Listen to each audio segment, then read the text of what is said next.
Thank you very much, Cathal. Minister, you're welcome this afternoon to the House, and I too would like to congratulate you on your elevation to European Affairs and Defence, and congratulations on that. Minister, as a proud European, I would love to be here speaking on the great things membership of the European Union has delivered for Ireland. Sadly, I must devote my time to the growing perception of Ireland as a nation of freeloaders, weakening Europe and seen as the open back door, with our waters viewed internationally as the Wild West. I'll make a few key points, if I may. Firstly, EU embassies in Dublin have officials who know and understand international and European defence and security issues. They listen to the uninformed drivel spoken in the Oireachtas on such issues and report same to their capitals. How could this kindergarten level of debate in our Parliament, in both Houses and at Foreign Affairs and Defence Committee, enhance Ireland's reputation on such issues with our European colleagues? Secondly, politicians deliver speeches in the Oireachtas and that committee on international and European defence and security issues, drafted by their officials, obviously in which, for instance, it is suggested often in the same sentence that Ireland is simultaneously neutral and non-aligned. Neutrality and non-alignment are polar opposites, positions in international affairs. Yet we continue to embarrass ourselves in public with such drivel. Further drivel, our ministers and officials state publicly that Ireland is militarily neutral, but not politically neutral. No such division exists in customary international law. A country is either neutral, non-aligned, or neither. It's only the Irish that could suggest it's been military neutral while being simultaneously not politically neutral. It's embarrassing when we're being listened to by an informed audience, like recently at the Munich Security Conference, where Ireland once again embarrassed itself publicly on such issues. In a recent interview, we saw Barry Andrews, MEP, discuss the issue of freeloading. In his contribution, he shows a complete lack of understanding of what a nation's security and defence requires, applauding the fact that the US and the UK have a vested interest in protecting our state, and then tries to misplace overseas development aid as some part of our defence. Who researches these things for our politicians? Who writes up these things? Is anyone in government aware of how low numbers in defence forces are damaging our operational capability and therefore the security of the state? Do they know that the government is responsible to ensure properly resourced security services? One or two key issues worth a mention today. In 2013, a new pension scheme was brought in by people who clearly do not understand the role of frontline services, such as the Defence Forces, Gardaí and fire services. Has anybody looked at how unviable these pension schemes are? Do they understand that over 50% of uniformed frontline services inducted since 2013 simply cannot afford to stay in service because of the damage done to their pensions? This reckless tinkering with pensions will further damage security through loss of operational capability.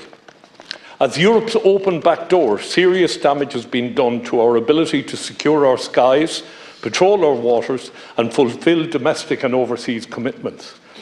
A central part of the European movement has been to protect workers' rights. Sadly, this protection does not extend to the defence forces, who are still outside the Working Time Directive, leading to a lack of certainty, health and safety issues. Further evidence of failing to understand workers' rights can be found in the attempts by the Department of Defence, with a recent legislation, to suppress freedom of expression and further constrain Defence Force members from advocating for better conditions of service, which is a morale killer. In a recent opinion poll regarding European defence, the results showed that Irish citizens are very much in favour of supporting this. Has anyone in government looked at these results and considered a change of policy? More drivel on defence matters in recent time has seen the ill-informed speakers in both houses of the Oireachtas waffle on about the dangers of creating an EU Defence Commissioner. Why? Should Europe not have somebody watching at the top table? Speeches on the government's plan to remove the triple lock have led to cries that it will lead to an EU army are simply nonsense. Why would any red-blooded Irish citizen want UN permanent members, many of whom don't agree with each other, to have a veto over our defence decisions? I have recently suggested the establishment of an Atlantic fleet to keep Europe's seas safe from drug barons and people traffickers. Clearly, no country in Europe is capable of patrolling its seas, particularly in the Atlantic coast right now, but Ireland has a particular difficulty with one operational ship. All that I have suggested is that we act as Europeans in cooperation with one another. Surely that's the European way and the essence of being Europe. The recent referendums, which sadly for the government failed miserably, has shown that both houses of the Oireachtas are out of touch with public opinion. Nowhere is this more clear than in matters relating to defence. We need to back away from our paddy neutrality. Sorry, I didn't interrupt you, Barry. No, I'm asking if you'll take a question. We need to back away from our paddy neutrality and get serious about real neutrality.